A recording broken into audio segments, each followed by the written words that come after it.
आपके बीच में आया था, आपने उस बात की भी आपने जो है बहुत जो है, तो मैं इस बात का एहसान खुद मानता हूँ। और कोई कसर आपके लिए हम सारे नीच जो है आने वाले समय में, और लड़ाई भी अपने लिए लड़ रहे हैं, हरियाणा को बचाने के लिए लड़ रहे हैं, अपने अगली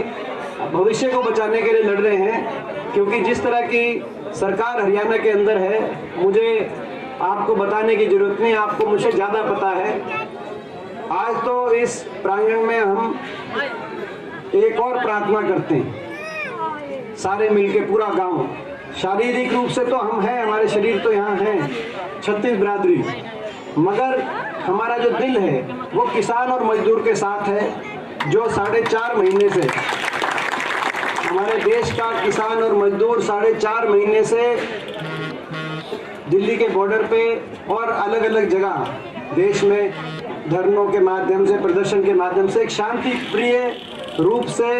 एक आंदोलन कर रहा है, अपनी मांगों को सरकार के समक्ष रखने के लिए। और उस किसान की, उस मजदूर की, उस किसान और उस गरीब की जो बेकदरी इस सरकार में हुई है, उसका दर्द हमारे सबके दिलों में है। 300 लाशें इन धरनों से अपने अपने गांव में शव यहाँ से वापस आ गई, 300 जानों की कुर्बानी हो गई। और आज तक भी सरकार ने, दुख की बात यह है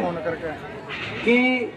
किसी के प्रति एक सहानुभूति का शब्द भी नहीं कहा कि कम से कम मुझे, तो मैं इसलिए आपके बीच में बात कह रहा हूँ, आपका बेटा हूँ, कोई बात मेरे महसूस हुई होगी तो मैं एक बात कहता हूँ। इस बार जो संसद के अंदर जो सत्र हुआ, अभी जो कह रहे थे कि एमपी साहब बोलने की बात अलग थी, मगर जितना अकेलापन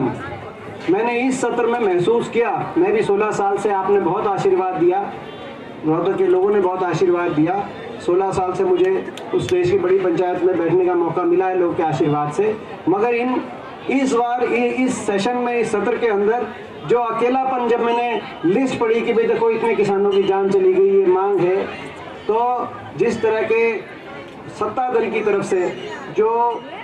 एक खिल्ली उड़ाने की बात आई, जो एक मजाक करने की बात, जो ताने कसने की बात आई, मैंने कहा भाई कम से कम एक लाइन सहानुभूति के तो कह दो। आपने किसान की मांग को मानने से इनकार कर दिया, किसान को किसान मानने से इनकार कर दिया, अब आपका किसान को इंसान मानने से भी इनकार कर रहे हो। एक एक परिवार का मैंने वहाँ बताया, मगर जो है कहीं दया कोई दिखाई नहीं दी, कहीं जो है तो एक अकेलापन बहुत महसूस किया, दिल में बड़ा दुख हुआ। तो आज हम सारे इस प्रांगण में इकट्ठे हैं, तो आज हम एक बार ये हाथ खड़ा करके सारे कि भगवान इस सरकार को सद्बुद्धि दे, और ये सरकार जो है सारा हम यही प्रार्थना करते हैं, सरकार किसान को दोबारा स्थिति गंभीरता को समझे, किसान को बातचीत के रास्ते पे बुलाए और बातचीत करके मांगों को स्वीकार करते हुए किसान को इस गतिरोध का समाप्त करे। अभी पीछे 3-4 दिन पहले आपने देखा रोहतक के अंदर वही लाठीचार्ज, और उस पर जो है तो बड़ा दुख की बात है, 80 साल का जो जिस आपने एक फोटो आई थी एक बूढ़े की, आपने देखी होगी, एक बड़े बुजुर्ग थे हमारे, वो आज जो है राज सिंह जी,